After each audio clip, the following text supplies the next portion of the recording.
In your estimation, how many women have you slept with in your life? That's a good question. I never really counted. What do you think, T? A lot. A lot? How about a lot? Lemmy says about 1,000. Lemmy says about 1,000? He himself has had 1,000. Oh, it's more than 1,000. That's for damn sure. Hell yeah. Let's just say a lot. I, Ronald Reagan, do solemnly swear that I will faithfully execute the office of President of the United States. Music's a definition of where the world's at that moment. It's like a snapshot of our society. In the first term of Reagan's administration, America was a place where you could be very successful. Everybody said, it's too much, it's so big. Well, those are the things that made it successful. The vibe of metal is larger than life. Big power chords. And I think Republican governments have this big attitude. Excess is definitely a huge part of heavy metal. We wanted more people, more girls, more dope, more booze, more money, more fun, more. If there was kind of a phrase, I think, to sum up the whole 80s thing, would be anything worth doing is worth overdoing. A história do heavy metal.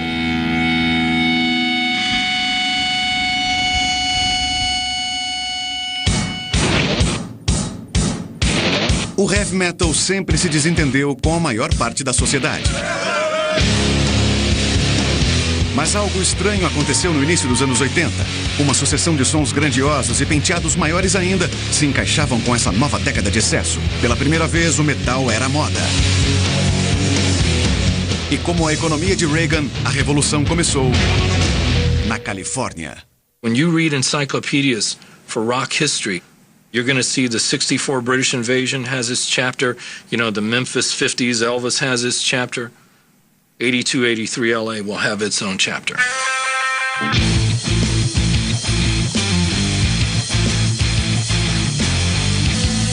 In those days on the Strip, you could literally see a Wasp, Striper, Saxon, Rad, a Motley, you name it. You would go out on a Saturday night, and everybody would be at the Rainbow, and there would just be swarms of people hanging out on the Sunset Strip, passing out flyers, trying to get you to go see their show. Somebody would be at the Troubadour, somebody would be at the Whiskey, somebody would be at the Roxy. People would be and drinking and puking everywhere. It was kind of like a gigantic frat party in your senior year that was going on every night. It was blatant hedonism. I mean, it's everything you ever heard, and 10 times more. Sex just happened all the time. In the club, at home. Church. Back of a car, on the floor, up against the wall. Not inside the church, but right in the back of the church. In the parking lot, in the alley. And looking up going, this is bad. This is bad. I mean, on the way to a party, we'd stop the elevator and have a and then go to the party. There were many a fine young lady that was willing to, how should I put this, to relieve you underneath the table while you were having pizza.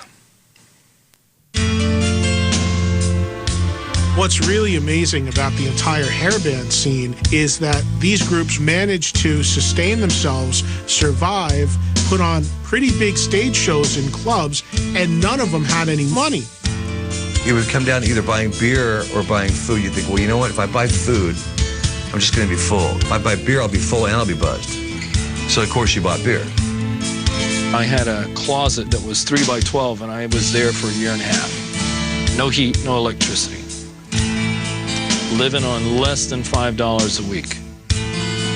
And that's when you find out how bad do you want it.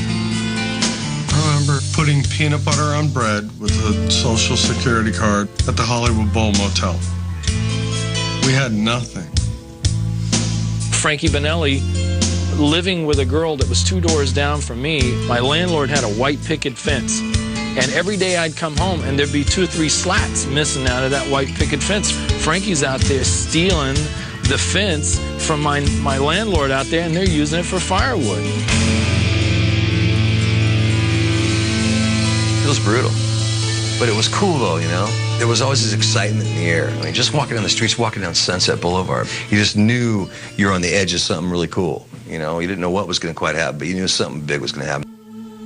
Em 83, Quiet Riot era uma das poucas bandas da Sunset Strip que tinha um grande contrato com uma gravadora. Mas com 2 álbuns e o terceiro a caminho, eles ainda trilhavam na obscuridade. E então surgiu uma ideia. I was doing a lot of demos, and a demo of mine got in the hands of a manager who was doing business with a guy who had his own little record company. And I guess he sort of liked what he heard, and he said, let's go in and do another demo with a cover tune, because, you know, cover tunes are always the safest way for record labels to feel that the band has a potential shot at a hit. So it came time to record in the studio. He says, well, let's do the Slade song, the Come On Feel the Noise track.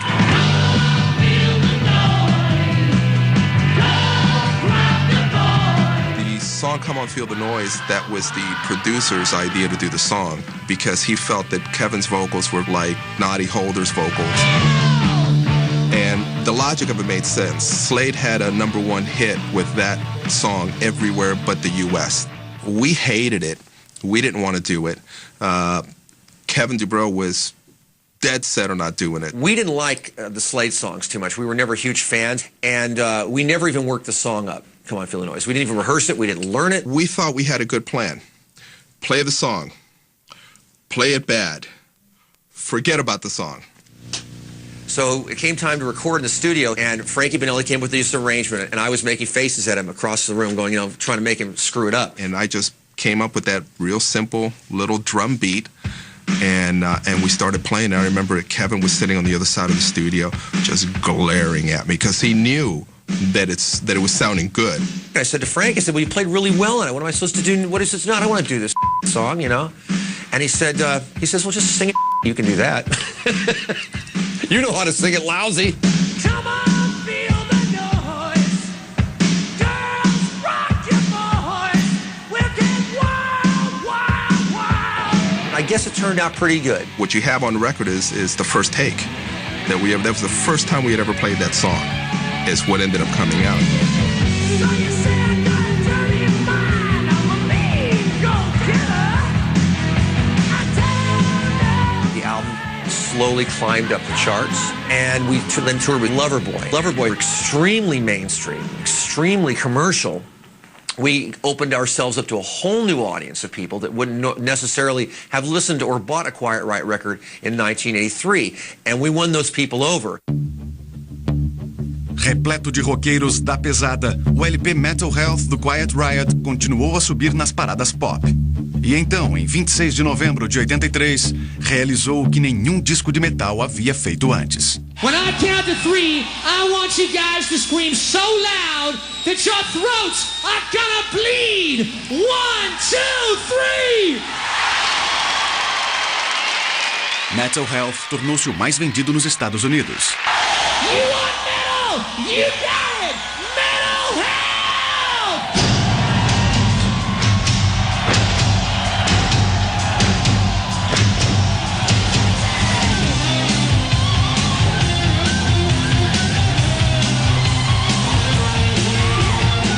It really is incredible because Michael Jackson and U2 and all these guys are on the charts, all these huge mainstream artists.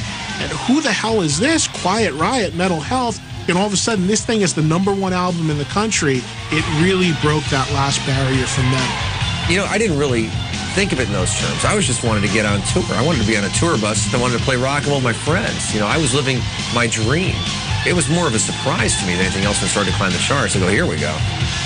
We made record labels realize that there was money to be earned from heavy metal.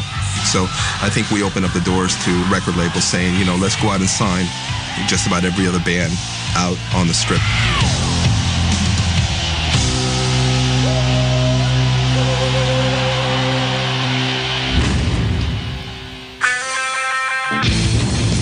We were the first band that was doing something that was against the grain of the time. I think there's that rebellious part of us that wanted to really stand out and shock the out of people. We got away with murder. That is a show. A história do heavy metal.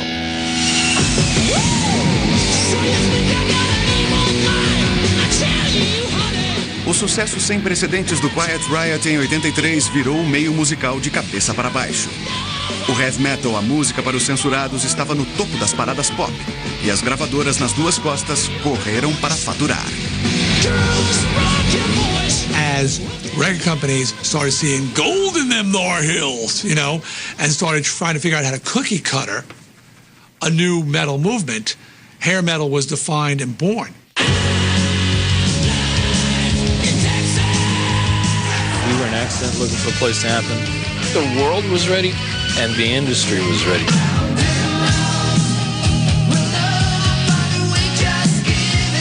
We thought about what we were getting into. We knew there was going to be a lot of everything, and that's what we wanted.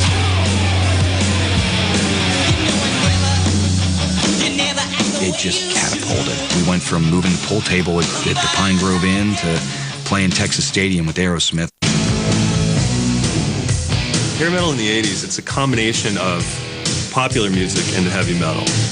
It's really image-based, like, you know, it's all about your haircut and having a cute bass player and facial makeup and videos with hot chicks. During that period of time, you had this new thing called MTV. All of a sudden, all those videos had to be bigger than life. Luckily, there are all these bands in Los Angeles who base their whole music career on having a grid-shocking visual image.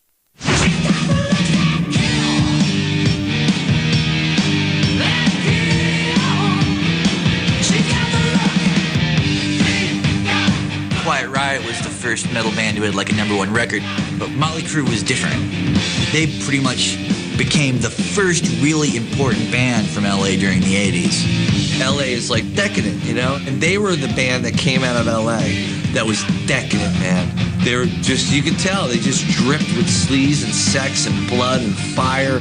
I think there's that rebellious part of us that wanted to really stand out and shock the out of people. We were like the weirdest dudes on the planet walking down Sunset Boulevard in stiletto heels, makeup, crazy hair, tattooed, drunk. Clearly, we did not give a we did not care about consequences. We were the first band that was doing something that was against the grain of the time.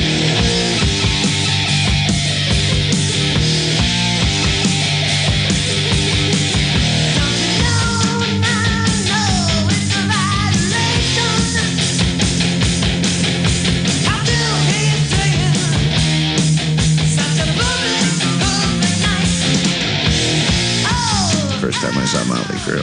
Musically, it was abysmal. You couldn't understand a word that they were singing. I don't even know if they were playing, but they were blowing up. they were lighting each other on fire. When I went backstage and talked to him for 5 minutes, it was like, you know, I'm Doc McGee, and he goes, yeah, great, dude. So here, give me a beer. Anybody got any drugs? They were just like this gang that got to go around LA and torture people with all their antics. We thought we were invincible, you know? I mean, we'd be walking down the street and look over at an unmanned cop car, and Nikki would just go over and grab something and just smash a bottle through the windshield of the cop car and start pissing in it. And I'd often look around going like, I can't believe we're getting away with it. Like, we got away with murder. Look at the stuff we get on stage. You can put little censor bars across it. This chick's out in the audience, man. If it wasn't for you, I'd never take it off. I always said that the worst thing that could ever happen to Motley Crue would be if somebody caught us drinking a glass of milk. It could be like a career shattering. Anything else is okay, you know? Drug busts and car crashes and fights, that's okay.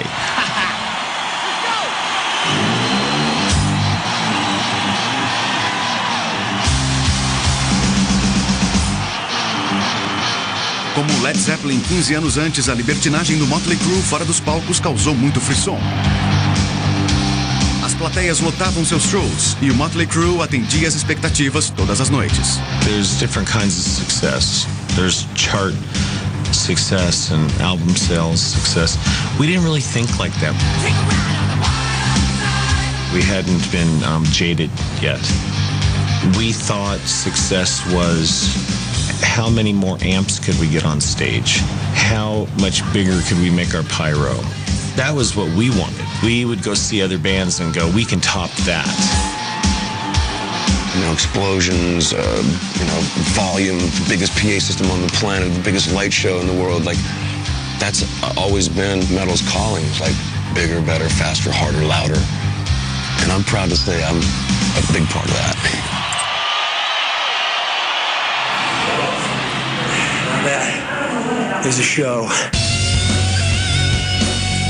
Maior, mais rápido e mais alto não era só o cartão de visitas do Motley Crue. Também era o hino de bandas como Black Sabbath, Judas Priest e Iron Maiden, que tocavam para casas lotadas e ofereciam aos fãs shows espetaculares. We wanted to give more to the audience. Our aim was to give everyone what used to be called the Disneyland e-ticket. So when you bought your ticket there, you not only got the ride, you got all the accoutrements of the ride. You got all of it. 20-foot dragon that, that roars and moves, full laser show. I mean, anything you could think of. Did Geezer tell you about the one we had, the Stonehenge? Oh, man, that's probably the most over the top we've ever had. The management that we had at the time had this great idea to have Stonehenge recreated on stage with the sun rising behind Stonehenge while we were playing. Months later, the set turns up. This Stonehenge, which is, quite honestly, it's bigger than the real Stonehenge. It was massive. And we're looking up at this thing going, bloody hell.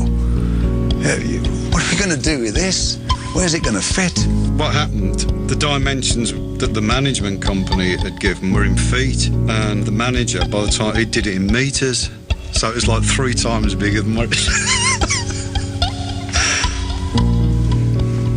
And then Spinal Tap came out, who just happened to have the tiny Stonehenge. The little children of Stonehenge, beneath the haunted moon. Os visionários Harry Shearer, Christopher Guest e Michael McKean criaram um documentário fictício chamado This is Spinal Tap. O filme foi dirigido por Rob Reiner e fez um sucesso estrondoso, ajudando a cimentar o papel do metal na cultura pop, embora ainda levasse alguns jabs bem merecidos.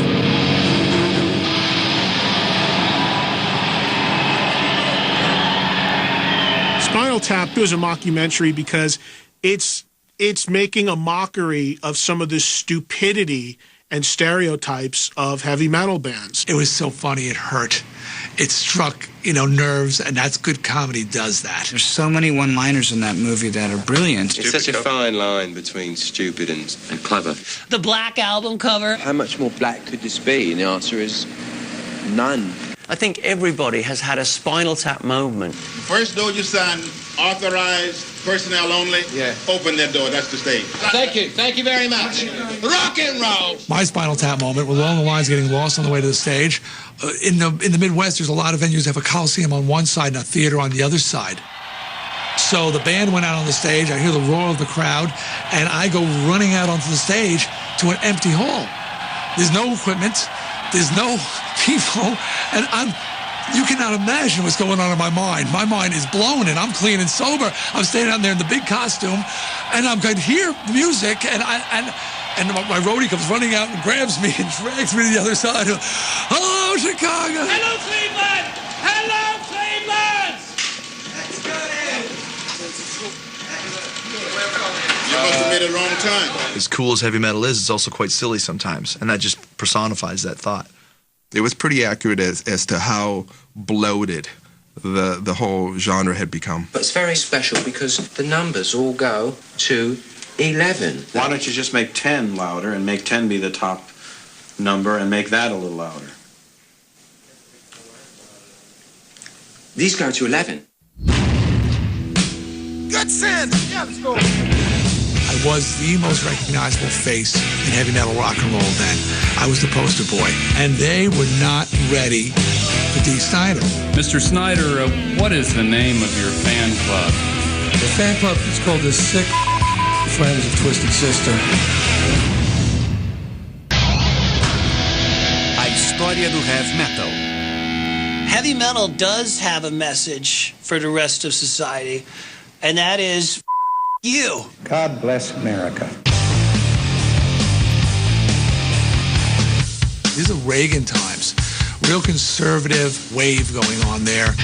We have an obligation to see to it that the country retains some sense of moral sanity.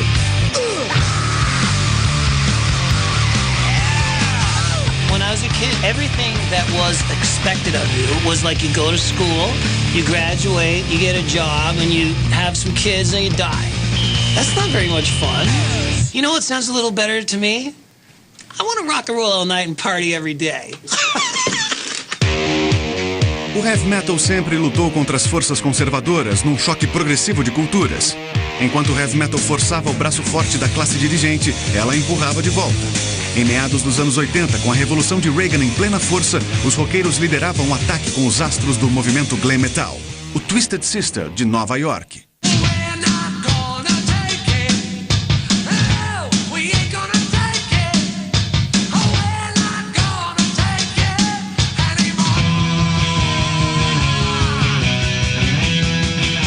Conservatives are in control when there's a tightening on our rights. The rebelliousness of heavy metal, the anger that it allows you to express, people really warm to that. And we're not going to take a video as a chance to further express the frustration of growing up and being yelled at by my dad and disciplined by my dad, and the outlet heavy music provided. And they watched that video and they were like, yeah, I want to rock, man. This band's speaking for me.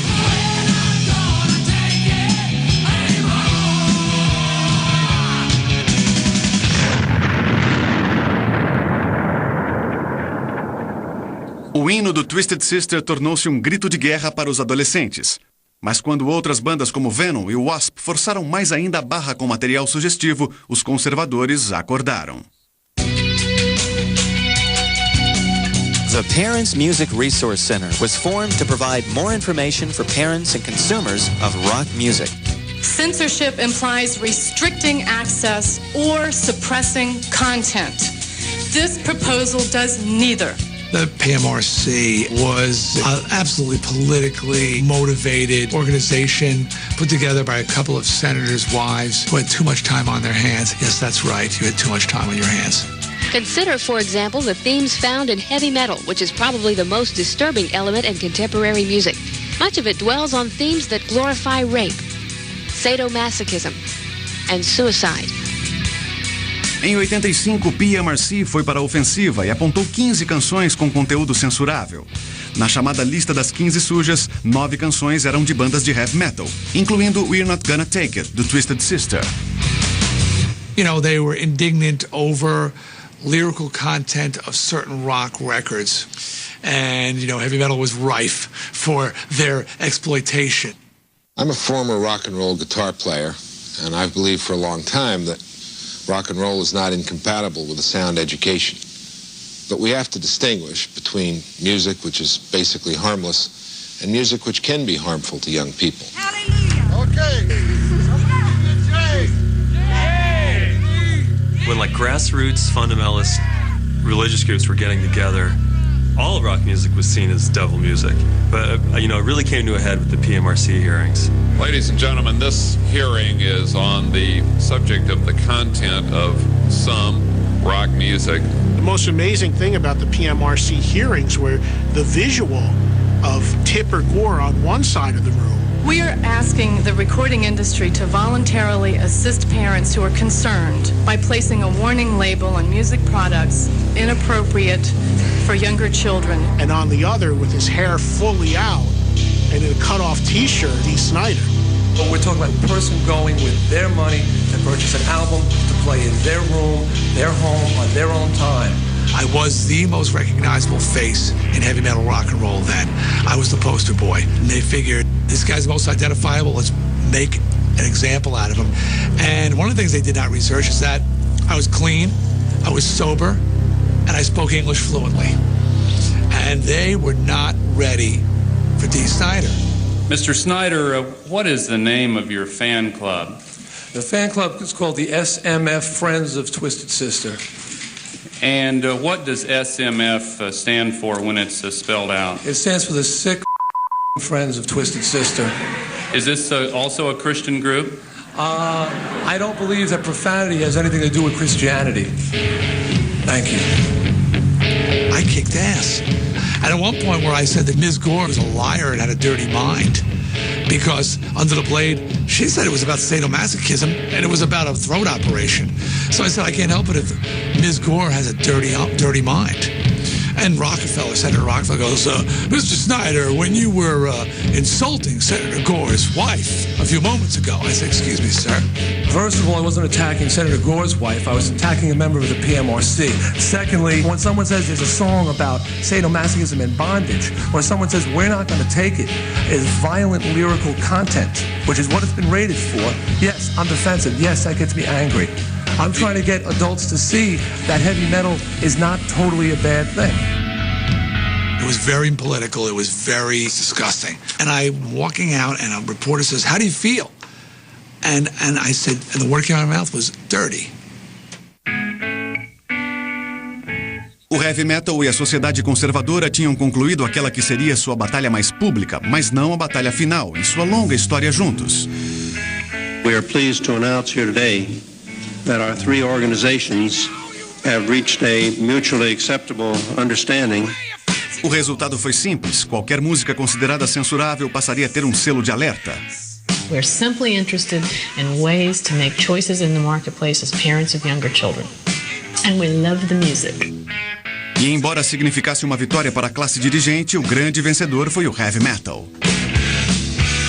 Somebody called up and said we had to put a sticker on our album cover, and I was like, well, what's the sticker saying? And it's like, well, this record contains explicit lyrics. I said, put it on. It's wonderful. I love them. People will buy the album. That little parental discretion sticker almost guaranteed you that your record was going to be purchased by disgruntled kids.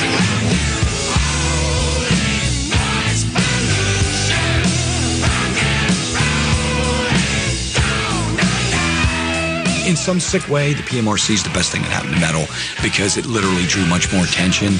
It made all of us go this, and it made it even hipper and cooler.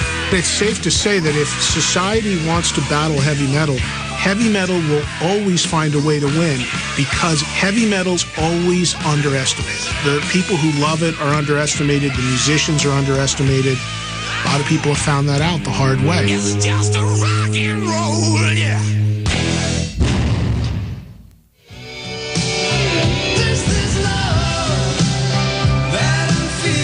Every metal band would release the power ballad. Every glam band had it. It was almost like you had to put out a power ballad on your album in order for it to do well. Every rose has its thorn. What's metal about that? A história do heavy metal. The day I could afford a Marshall amp, I brought it into my apartment on the Upper West Side, and I opened the windows, and I turned it up to 10, and spent about an hour blasting away. And I heard the door knock. I thought it was the cops, and it was a woman covered in sweat. She said, "Do you have any idea how loud that is?" And I went, "No." She says, "I'm working on my PhD, and I can't concentrate." And I said, "What apartment are you in?" She says, "What apartment? I'm on 87th and Columbus Avenue. That's 4 blocks away from my house." And I said, "You heard me on 87th and Columbus?" And then I slammed the door in her face, and she called the police.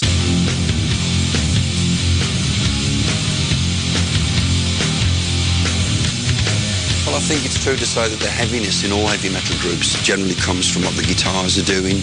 When you hit a power chord or a stack, that sound makes you do things you wouldn't normally do. As soon as you plug it in, it's like you're just plugging into the devil itself. A guitarra sempre foi a arma predileta do heavy metal, e guitarristas como Tony Iommi, Randy Rhoads e Eddie Van Halen tornaram-se lendas. Mas em 85, tendo sobrevivido ao ataque violento do PMRC, o metal enfrentava ainda outra crise, uma auto-infligida e definitivamente mais ameaçadora: o teclado.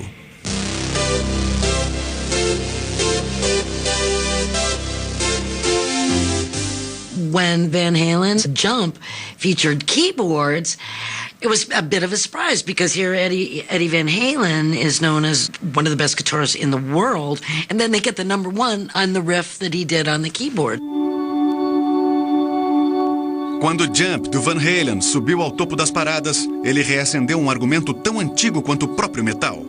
Teclados pertencem a hard music.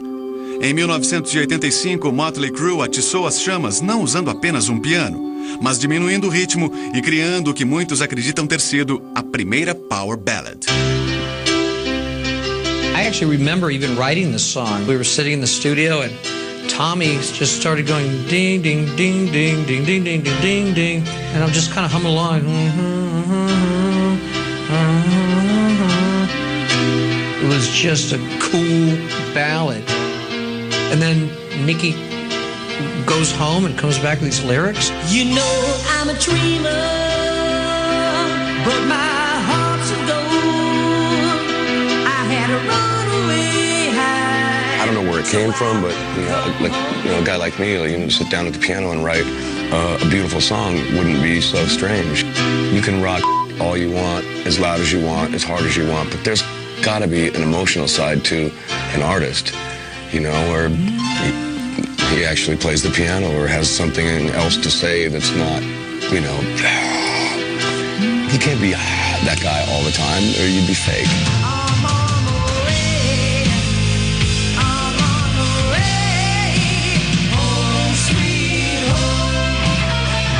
It was the ultimate Get Your Lighters Out song. It became a big hit, and it was another very accessible song, and I think that probably 1 million or so people bought Motley Crue's album because of Home Sweet Home, and were quite shocked that the other stuff wasn't all Home Sweet Home. Home Sweet Home tornou-se o maior sucesso do Motley Crue, e as vendas do Theatre of Pain chegaram aos 4 milhões. A indústria apressou-se para faturar com o lado suave do metal.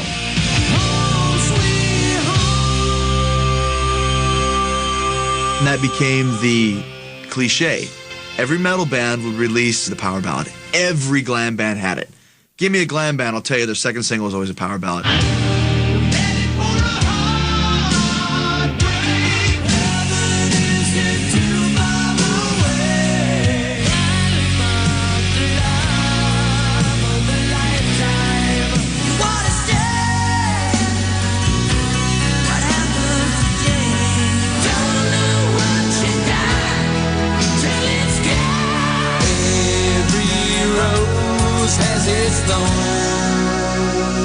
And it was definitely a formula that, people, even in this room, had, use for. Basically, it was you put out a record, the first song's a heavy one.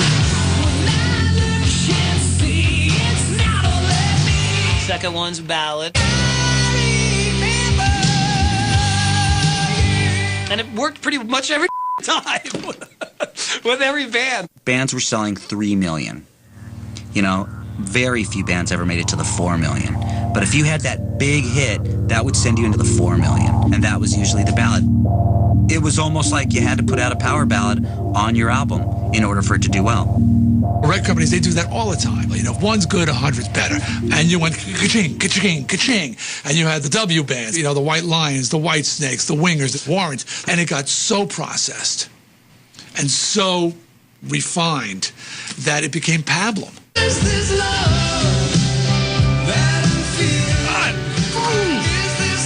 Idiots. And then it got even worse because then it was, hey, I got an idea. Let's unplug. Thanks, Tesla. What's metal about that? So now all the metal bands are playing acoustic songs. Extreme. More than words. Mr. Big. Just to be the next to be with you. You. And there became this whole unspoken thing on MTV, like, if you can't unplug, you're not really a musician. You know what? Come see Tracy Chapman or Paul Simon plug into 2 Marshall stacks and ride the lightning. Cada vez mais bandas alcançavam sucesso comercial com power ballads, e a pressão das gravadoras se intensificou. A fórmula era simples, as bandas de metal estavam vendendo muito e se esgotando nas lojas.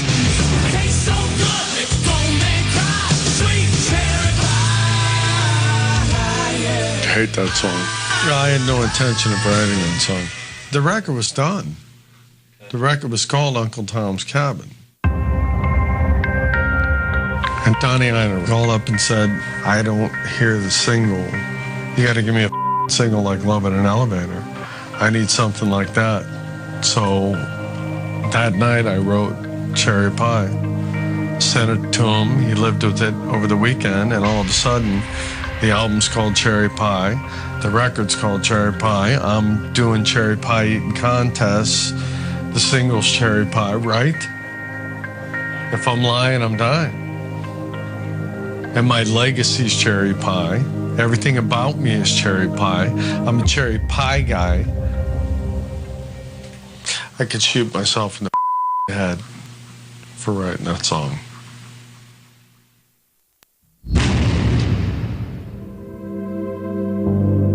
I think the decline of Western civilization really opened people's eyes up to metal. After seeing the movie, I was kind of like,